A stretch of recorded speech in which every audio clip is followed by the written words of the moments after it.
توی فیلم های ارباب حلقه ها نشون میده که سارومان میمیره و این اصلا درست نیست، چون توی کتاب جور دیگه ای بوده. پس بزن بریم ببینیم که سارومان چه سرنوشتی داشته. سارومان سفید یکی از شخصیت‌های شرور اصلی در وقایع ارباب حلقه هاست.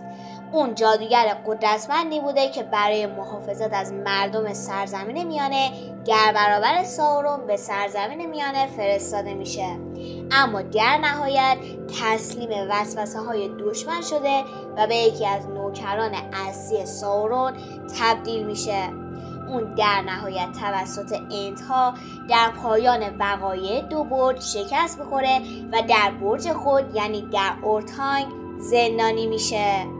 همونطور که گفتم توی فیلم داستان سارومان با مرگش به پایان میرسه، ولی جالبه بدونید که آخرین شیطنت سارومان، آخرین ضربه اون به هابیتا بوده که در نهایت اونم در همونجا کشته میشه.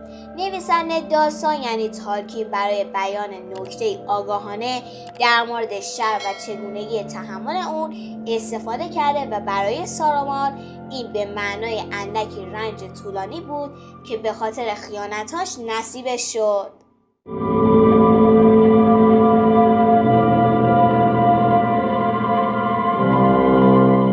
تالکین تو رمان اصلیش یعنی بازگشت پادشاه آخرین رنج و تحقیر رو به سارومان تحمیل میکنه. ماجرا در کتاب‌ها از این قرار بود که سارومان انت‌ها رو راضی میکنه که اگه کلید اورتانگ برج معروفش رو به انت‌ها بده اونو آزاد کنن. سارومان به عنوان یک گدا مثل بازماندگان جنگ حلقه سرگردان به راه میفته تا در شایر مستقر بشه و اقدامات کوچیکی برای انتقام از اونجا انجام میده. اون از بقایای اورک‌ها و همدستان محلی به ویژه پسرعموی شرور بیلبو یعنی لوتوساک بیل بگینز استفاده میکنه تا شایر رو به یه جهنم صنعتی و ساکنان هابیت رو هم به برده تبدیل کنه. واقع The Scarring of the Shire زمانی اتفاق میفته که فرودو و 3 هابیت دیگه پس از نابودی حلقه ساورون به خونه برمیگردن. اونا با استفاده از تجربیات خودشون در طول جنگ به سرعت بقیه هابیت ها رو جمع میکنن و سارومان و همراهاشو خلع سلاح میکنن.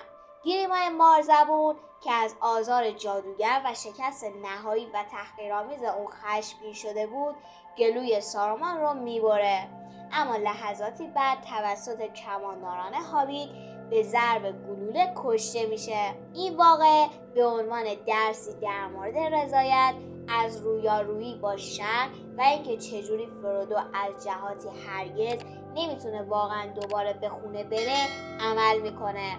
همچنین نشون میده که سارومان چجوری رنج میبرد و چقدر افکار اون قبل از پایانی کاملا شرم‌آور کوچیک و کوچیک‌تر شده بود. اینم از سرنوشت نهایی سارومان که تو فیلم‌ها یه جور دیگه‌ای به ما نشون دادن و به نظرم بهتر بود که پیتر جکسون به کتاب وفادارتر میمون، چون تالکین از هر کلمه و داستانی که به کار میبرد هدفی داشت. شما هم نظراتتون رو حتما برام کامنت کنید. دوستتون دارم. خدافظ.